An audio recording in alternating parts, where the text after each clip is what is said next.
Saudara-saudari terkasih, apakah saudara sudah memulai hari ini dengan penuh sukacita dan punya niat untuk berbuat baik meskipun kecil? Semoga Tuhan memberkati niat baik saudara. Saya dan Anda pasti sering mendengar ungkapan ketika kita melakukan kesalahan atau emosi atau kemudian berpikir negatif, dan orang atau kita mengatakan itu manusiawi. Manusia memang begitu. Ketika membuat kesalahan, orang sering mengatakan manusiawi. Sifat manusia yang memang berbuat salah. Tetapi kenapa ketika kita berbuat baik, mencintai, mengampuni, berkorban, orang tidak mengatakan itu memang manusiawi? Kenapa justru sifat-sifat negatif yang kemudian kita sebut sebagai karakteristik sifat manusia? Menurut saya, penilaian atau penghakiman seperti itu membuat kita kemudian tidak bertumbuh, malah kemudian membenarkan sifat-sifat negatif yang sering kita lakukan.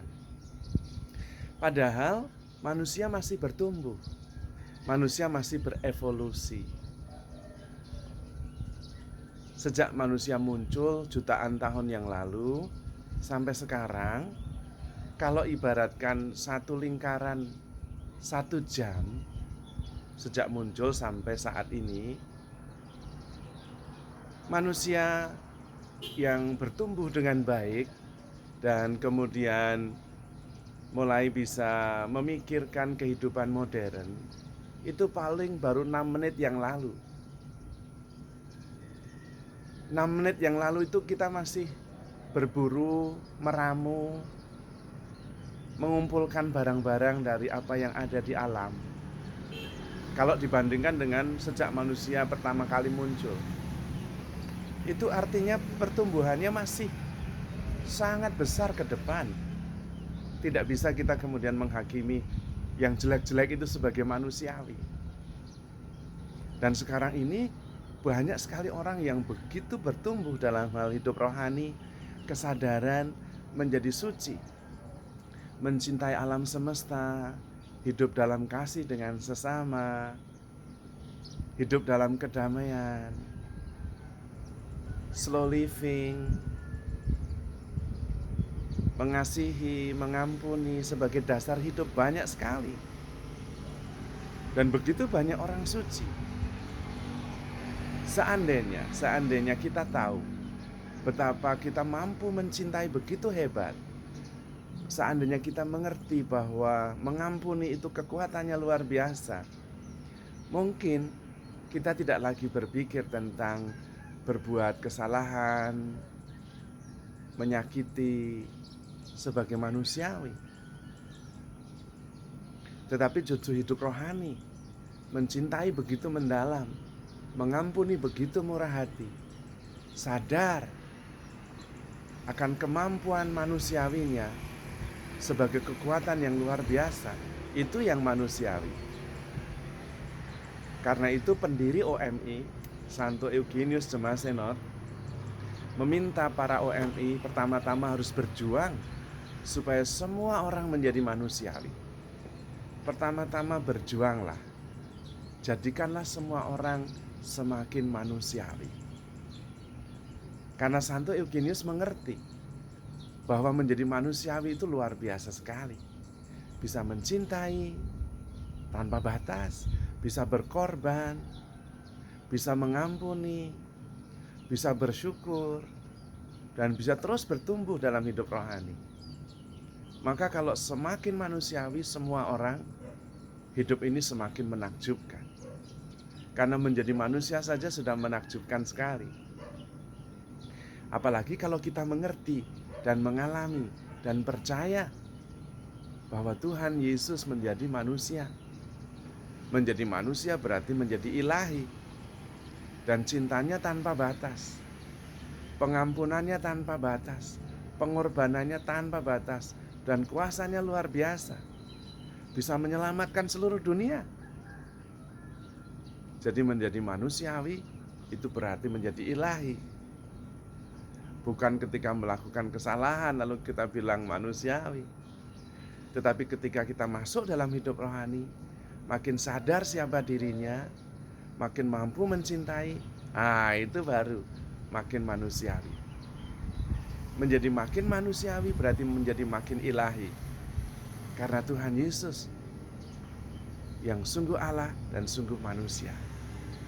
Dia memberi teladan kepada kita bahwa menjadi manusiawi itu menakjubkan, tanpa batas, dan menyelamatkan, membawa damai, membawa sukacita, membawa pembebasan. Kita bisa, karena Tuhan Yesus sudah membuktikannya bisa. Tuhan menjadi manusia seperti kita. Hanya Dia tidak berdosa. Tetapi kita bisa menjadi seperti Tuhan Yesus, bisa. Karena menjadi manusia seperti kita. Bisa mencintai sampai mati, bisa. Bisa berkorban, bisa menerima ketika dikhianati, demi kebaikan, demi kerukunan, demi keselamatan, bisa. Tetapi kita juga bisa memilih, tetap bisa sakit hati, tetap bisa tidak mengampuni, bisa. Hanya pilihan itu ada pada kita. Namun kita sudah diberi berkat, diberi kurnia, diberi teladan bahwa kita lebih dari itu semua. Kita tahu apa yang membuat kita bahagia. Kita tahu apa yang membuat hidup ini sungguh menakjubkan, yaitu mencintai tanpa batas, mengampuni dengan murah hati, dan ikhlas berkorban. Dan itu tanpa batas. Kita masih terus bisa berkembang. Seandainya setiap orang bisa memupuk kemampuan mencintai sampai tanpa batas, hidup ini sungguh-sungguh menakjubkan. Surga di atas bumi. Dan bisa, karena itu adalah jalan yang sesuai dengan kodrat ketika kita diciptakan. Kita diciptakan itu dalam keadaan fitri, sebagai citra Allah yang adalah kasih. Ketika kita mencintai tanpa batas, justru kita kembali ke fitri. Kita kembali ketika keadaan kita diciptakan dan maksud kita diciptakan, yaitu menjadi cerminan Allah sendiri, gambaran Allah sendiri, yang adalah kasih tanpa batas, yang selalu mencintai, selalu setia, selalu membawa damai. Dan itulah kita. Maka evolusi kita sebagai manusia belum selesai. Kita tidak bisa mengatakan bahwa orang yang berbuat salah adalah manusiawi. Belum. Evolusi belum selesai. Baru 6 menit yang lalu kita masih berburu dan meramu. Masih banyak perjalanan kita ke depan. Maka mari kita bertumbuh, terutama seimbang dalam hidup ini. Bukan hanya menggarisbawahi yang jasmani, badan dan pikiran, tetapi terutama mengembangkan yang rohani, yang tanpa batas, yang penuh kedamaian, penuh kesadaran, dan penuh dengan kemuliaan. Karena bersatu dengan Tuhan sendiri yang selalu mengasihi kita. Jalannya jelas, mengasihi tanpa batas, mengampuni dengan murah hati, dan ikhlas berkorban. Maka saudara-saudari terkasih, berbahagialah, bersyukurlah, dan handle yourself with care. Terus bertumbuh, because you are loved. Tuhan memberkati.